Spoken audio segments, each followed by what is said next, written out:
Good afternoon, everybody, and welcome to our December edition of VRM Insider. We are going to let everybody just take a minute to jump in to the session. I see the participants starting to roll in now. We had about 54 registered, which is amazing. We're so glad that everyone was eager to become and join us in this webinar. I know that Michelle and Tammy have worked really hard to gather up all the information that you're going to need for your 1099 updates as far as what you're pulling out of VRM, and even about some of the forms that you're going to be using. All right, so I'm going to go ahead and we'll just take care of a couple of housekeeping things. If you have any questions during today's webinar, you can feel free to drop those into the Q&A chat, which is down at the bottom of the screen.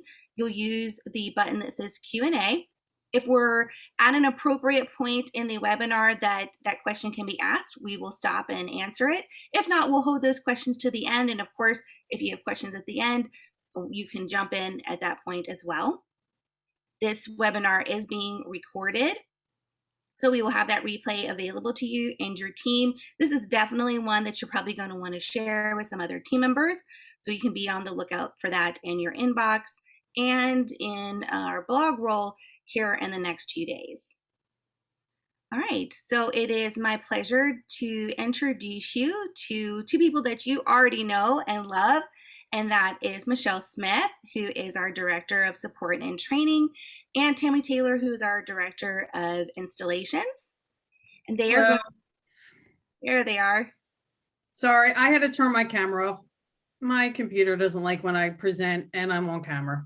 So apologize for that. Maybe you saw her for a brief second there.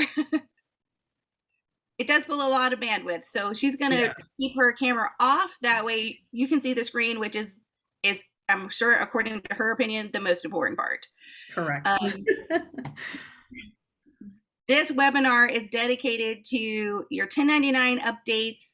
So without any further ado, I'm going to pass this over to Tammy and Michelle, and they are going to teach you everything you need to know. All right. We really appreciate everyone being here today for our annual 1099 review, and we'll talk about any changes that have been made this year in our system. So we're going to go ahead and get started. And some of this, most of you here will know about, but we like to do this review for new clients that we've brought on so that they are up to speed from the bottom, up. So the first thing we're going to look at is where we set our 1099s up in VRM. So under System Configuration, Financial, and Company is where that's located. If we look under Financial, under the Miscellaneous tab, we have the 1099 setup box here.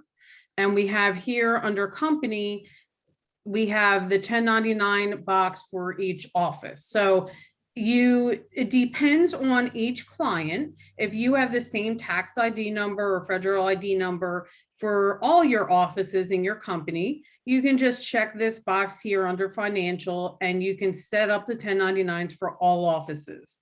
Now, if you have individual tax ID numbers for individual offices, then you would need to uncheck that box and set the 1099s up within each individual office. Either place that you click on the 1099 setup, you get this box over here. So you put your company name, your address, city, state, zip code, your contact person for the 1099s, your phone number, contact email, tax ID number. And then if you are filing electronically, which we'll talk about more at the end of the webinar, this is where you would enter in your transmitter control code. And that is provided to you by the IRS. Okay, and then your transmitter name, which they require both boxes being filled here. So again, in this case, I'm just splitting out my company name. And the next thing we're going to talk about is under accounting 1099s. That's where you would go to populate your 1099s. So again, depending on your company, if you populate them based on the office, because there's different federal ID numbers, you would have the office as a drop down here to select your office and then populate 1099s, and that would be done separately for each office. If your 1099s are set up for all offices, you'll notice in that office box, that is grayed out. That's because your 1099s are set up for all offices is using one federal ID number. Okay, populating your 1099s. The first thing you want to do before you print or create a media file at all is you want to review your 1099s. So where we would go is like we looked on the previous screen under accounting 1099s. This is our screen that comes up when we go there. We would select our tax year. Now for the review process, you can select all here. Now that is fine for the review, or you can do it separate, whichever you prefer. If you have an employee who's going to do the owner reviews and other employees that'll do the vendor review, you can do it separately as well, whichever works best for you. Once you have that selected, you're going to populate your tax year. Once you do that, you're going to come to this screen here, and that's going to show you all of your entries. All of your owners will by default have an entry here if they've received any rental income within that year that you populated. Your vendors are only going to show here if they have the print 1099 box checked on the vendor configuration and they've been paid more than, Tammy, $600, I believe it is, in that year that you're populating. That's correct. It's 600. Thank you. And then once you have that populated, you can click the back button. And then if you go to print summary, this is the summary report. So from here, you're going to have your payee. So these are my owners, which I can see here. The type is O, and these are my vendors that have a V here. Now, what I'm wanting to check is a couple things. I want to make sure their address is correct. If you're filing electronically, that's very important. The states must be abbreviated. So you need to make sure that that is correctly set up on their profiles and that you have the proper tax ID number or social security number in for those vendors and owners. So I see I have to do some work here. I have this LLC that does not have the tax ID number, and I have this vendor that does not have a social security number. So I need to go complete that so that it's pulling through correctly on my 1099s. And then, as I said, we have the type, owner or vendor, and then the amounts. So now what we're going to do is we're going to do one at a time. So when you're doing your owner review, you can pull your owner statement, sorry about that, for December. That usually works. Now, the one thing to keep in mind is if an owner owned a property for part of the year, and maybe it sold in June and that's when their ownership ended, that owner's not going to have an owner statement for December. So if you prefer to get everything in one, you can pull your owner statements for the entire year if you want, or what you can do is go through December, and if there's any that are off, I'll show you further along in this presentation how you can flag those entries. So that way you can come back to those and figure out what's different, what's changed, what else you need to look at. But what you're comparing is the amount of the 1099 to the year-to-date rental income for the owner. So you can see all of mine match here. Okay, that's what we're wanting to check. Make sure everything is matching correctly. Now, my next owner, Smith LLC, you'll notice that this amount doesn't match this or this. So what I wanted to talk about is when you have a difference on the 1099 summary, and when I did my December owner statements, this property came up because Smith LLC is still the owner of this property. Now, they don't own 100%.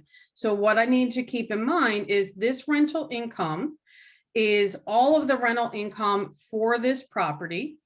And from there, the system is going to split that in half in this case, right? It's a half ownership on each side. So I need to keep that in mind. So the owner Smith LLC only is getting rental income for this property of $8,982.21, which we have here. And then this property here, they owned 100%, but their ownership ended in August. So when I pulled my December owner statement, this statement did not populate because they were not an owner of this property in December 2021. So I had to go back and find out what property they own. So I pulled my owner statements for the entire year and I searched that owner name. And they own this property, which have rental income of $5,000 for a total between those two properties of $13,982.21, which matches my 1099. Okay, so that's just something to keep in mind. If the owner owns more than one property, if the owner owned a property that ended mid-year. The other thing is, do they own a long-term? If you have long-term and short-term properties in one system, if both of those properties are assigned to the same owner profile, you're going to have one 1099, which will have the total rental income from all properties that is attached to that owner profile.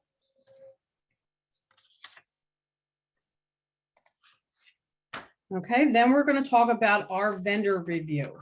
So when we go to review the vendors, we're going to pull the payable by user report. Now we do have, a couple of years ago, we released a new report that's called payables by owner batch. It's under accounting reports. And what that allows you to do compared to our old payable by user report is that report allows you to say, I want to pull all vendors for a certain time frame, and I can check a box that only bring them up if they have that box checked for print 1099. So that way it's only returning the information to you for those vendors that should have a 1099. Now, something you need to keep in mind is if that vendor did not make more than $600 in that year, you will see them on the payable by user report, but you will not see a 1099 for them. So just keep that in mind. But again, we're going to review the amount showing here compared to the payable by user report for the year. So we can see this one matches. Smith Cleaning Company, that matches as well. Then we go to Lauren. And she's got $900. One thing that you need to remember about the payable by user report is it's totaling up all payables. It's not it's not going to reduce that amount by any that are voided. So in this case, and what I like to do is I'll search that report for the word voided to see if there's any on there. So I have to take the $247.50 away from this total amount to get to what she actually was paid and what she actually earned. And that's where my amount comes from my 1099 summary. Michelle, there Yes. was a question, and I think it may have been on the screen previous to where you just were. They were asking, it was about a dollar amount. Where did you get the $8,982.21? That's 50.1% of the rental income for this property.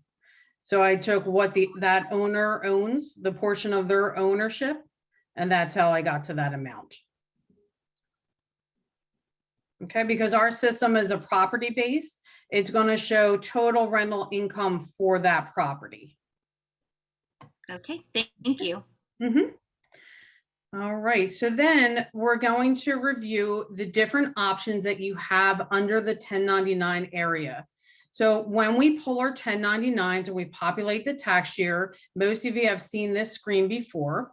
It's going to show our individual owners and vendors, again, depending on how you pull that now that the IRS has, separated those out. So what I have here is all my owners and vendors. So from this screen, I have Aniston LLC highlighted. The options down here are you have the back button, and that's just going to take you back to that main screen where you can populate the 1099s, you can print summary. We have the add button, which is right here. If we click on that, it brings up a blank 1099 entry. So this is something that's going to may be important to our clients that are newer to VRM this year, that are new to VRM. If you came off a different software for the beginning of the year, you may have a vendor that was paid out of that software, but they don't have any payments or anything in VRM for the remainder of the year. So a 1099 will not populate for them. If you want to do all of your 1099s out of VRM, you can do that. You would add the vendor that had money out of the old system, the payer name, the tax ID number, the address. If you're filling in the tax ID number here, you do not put any dashes. Okay. And then the address, city, state, zip, if there's a second payee, the payment amount, the type, which is going to be either business for a tax ID number or a individual, which will be a social security number. And then the payment type, is it owner or is it vendor? And then when you add a new 1099 entry, you want to click the approve button. Because if we have an entry that's been adjusted and the approved button has not been selected, when we repopulate that tax year, it's going to remove that 1099 entry. So the approve button for 1099s is essentially your save button. Okay, that is what's going to make that entry remain here. Okay, so in my test here, what I did for Aniston LLC is I went to edit, which I have over here on this little box, and everything's already pre-populated. So this could be, again, you had an owner that has some income realized in VRM and some from a previous software. You can come in and you can edit that entry and then add to that payment amount, whatever it is from VRM, which I think it was 10,000 on her previous owner statement we just looked at on the other screen. I added the 2,000 from her previous software. So that way I'm only creating one 1099 for that owner.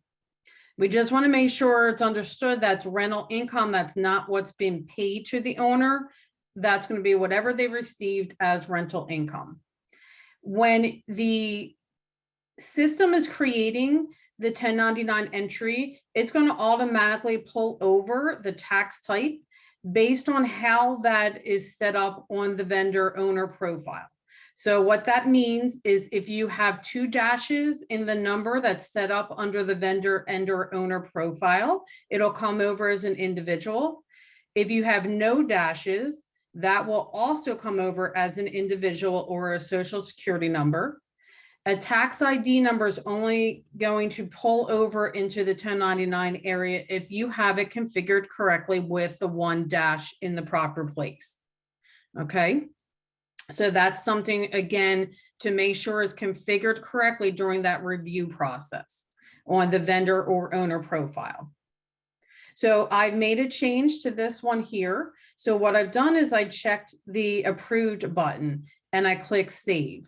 That then marked my entry here as approved so that if I don't get through all of my entries today, when I come in tomorrow and I repopulate that tax year, that's going to be saved. I don't need to worry about that going back to the $10,000 that the owner was received as rental income only in VRM. Then we have the ability to delete an entry. So that's going to come in if you have a foreign owner. The VRM system does not populate the 1042s. So that would need to be done by hand. If you're filing electronically, you need to remove that owner before you create your media file. You would delete that entry by clicking this button here. The next one we have is the flag. What that does, so if I'm going through and for Kevin, that amount isn't right. It's not matching my owner statement. I can flag that entry so I mark it to come back to. I need to research it further. So when I come back in to do my research of the ones that are not matching, I can come in here and I can select that entry and it'll just show me the 1099 entries that have been flagged and need more review. As you're going through this, you do not have to open up that to approve it. If you're on this screen and you want to approve an entry, if I selected Michelle Smith, I can hit approve and it's going to do the same thing. I don't have to edit each one and go into it to approve them, but that's only if I need to actually adjust that amount, payment amount in that entry. Okay, and then the 6th button is approved, which we talked about. Essentially, that's our save button. All right. Then we're going to look at how to print owner 1099s. So as we saw on the previous screen, if you have all selected, the print owner 1099s, these are all going to be grayed out because that's no longer allowed because 1099s miscellaneous are used for owners. And there's the new form for vendors that we'll look at in a minute.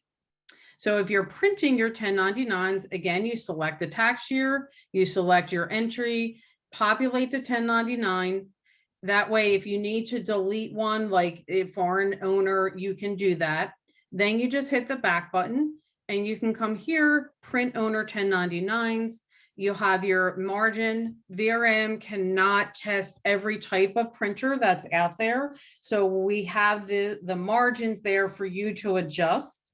When you print your 1099, we suggest the first thing you do is print it on a piece of paper and hold it up to the 1099 to try to get your margins where they need to be.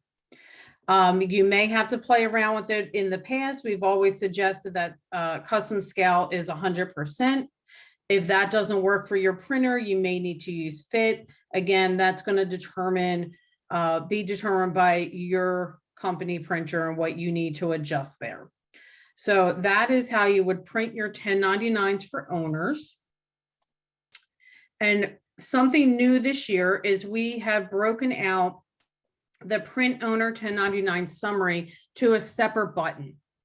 For our clients that have been with us, you remember in the past that used to be the last page of your print 1099s. But what we've decided to do is to make it its own button. So when you're ready to print that, again, we do recommend that you print it the first time on plain paper, get your alignments where they need to be for your printer, and then you can adjust your margins and you'll just get the 1096. And I apologize if I said 1099 again. It's always on my mind this time of year. It's all I can think of. So then you'll print your 1096. Everything will print where it should be. The only thing is every year they move these boxes. So we no longer have that X in place for those. So you'll just have to manually put an X in that box for the 1099 miscellaneous. All right. And then if you're filing electronically, again, you would select your tax year, select your user type, populate the tax year. Again, so if you have any foreign owners, anything that needs to be removed, you can do that. When you click the back button, it brings you back here. You would create media file, and then you'll save that as a text file. Now, I don't think they've made any changes to the 1099 miscellaneous from 2020 to 2021, but I believe they did in the vendor media file. So we have done what we know has changed, but we have no way to test the fire system. So please, once you have uploaded that, if you have any issues, anything that gets returned, send it to us as soon as you can, and we'll look into it. Because unfortunately, that part we do not have a way to test. And if you have a way to test it, I'm sorry, I'm not that familiar with it. If you want to do that before you actually send in your real file, please let us know, and we'll be happy, to work with you if there's anything that's off, so that we can get that in place for all of our clients. So we've made any adjustments that we are aware of. Hopefully they haven't changed anything since a month ago or when we found out about it. So you would just save this as a text file and then upload that to the fire system. All right, so that's our owners. So now we're going to talk vendors.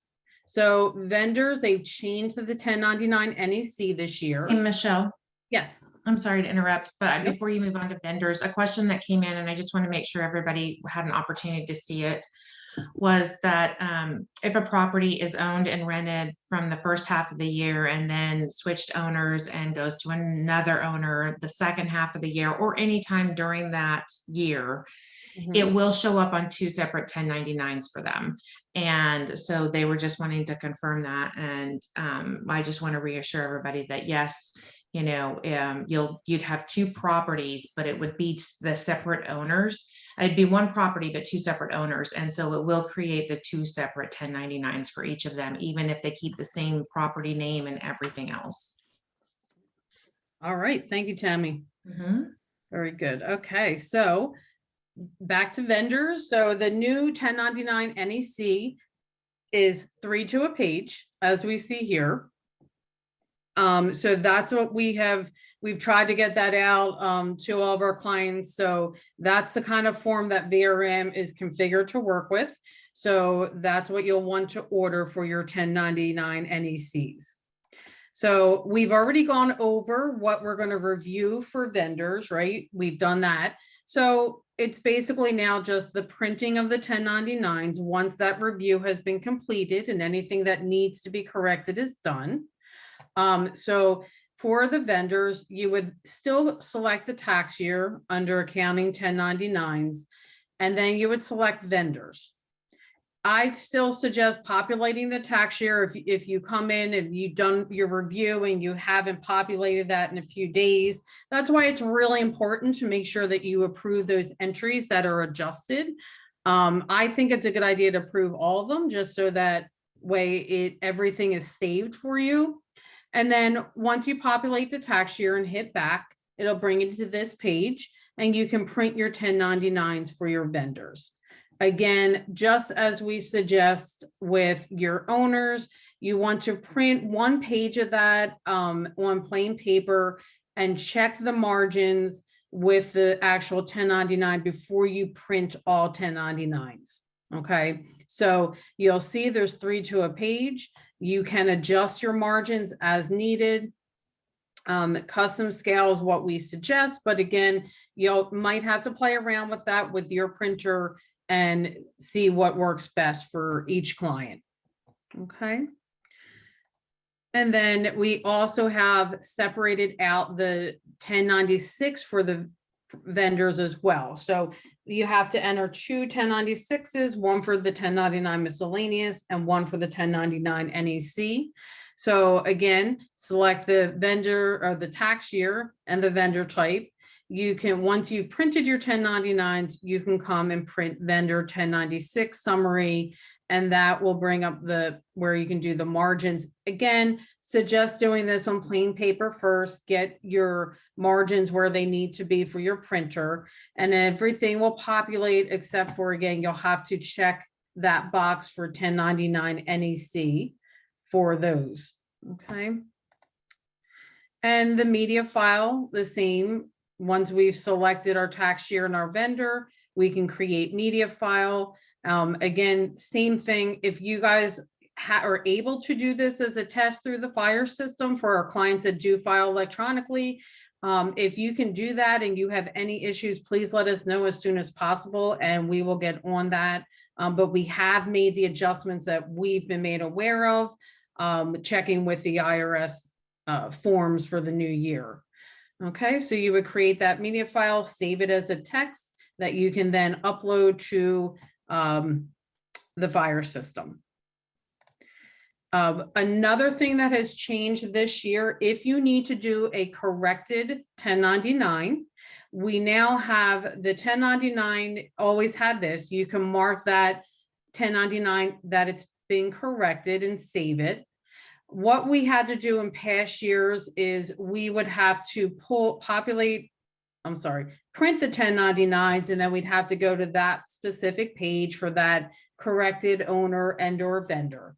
But now what we've done is once you check that box, there's a new button here that you can select that would just bring up that printed version of the 1099 for that 1 or 2, however many you had to correct. And we have the same thing for vendors. So it won't bring up every owner and or vendor 1099. It will bring up just the one that you marked as corrected. And then we also have the corrected media file. So these two here, that's what it's for. So if you have owner selected and you do a corrected file, that's going to be any owner profiles that have been corrected. So that's something to keep in mind. If you have a correction that's needed on an owner and a vendor, it's still two separate media files. So you would need to select the user type, corrected file. That would be your electronic media file for the owner. And then you'd have to do the same for vendor and go to corrected 1099 NEC. Okay. Michelle, there's two questions that have just come in as well. And one is with this media files. They're asking, can you create one media file for both vendors and owners? You cannot. The IRS requires that those are filed separately. So it's a 1099 miscellaneous for media file for the owner and one for the vendor. Okay. And then another person is asking, can you show us the picture of the NEC 1099 form again? Does it have a number on the bottom so we can look for that when we order them online? I don't, this is a rough one because it's a copy. So I don't think we're going to be able to make that out. We might be able to get that. Hold on. Yep. Tammy, Hold I was on. just going to say that. Tammy can probably get that for you. It is the NEC. So like the name of like the form, the miscellaneous NEC. So NEC 5112. And that is for the, I'm going to turn my camera on for a minute, y'all. And Tammy, when you have a chance, will you read that out again? And I will drop that in the chat, the number. I can't turn my camera on. Can you start my camera for me? It won't let me turn my camera on.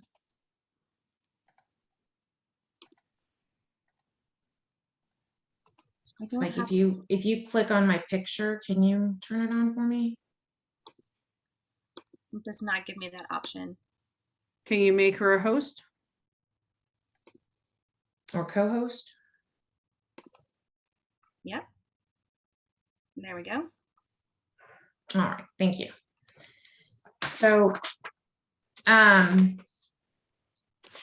this is the one that's not that's the normal one that you guys would be sending in. I'm just gonna try to find this here so that you guys can all see that.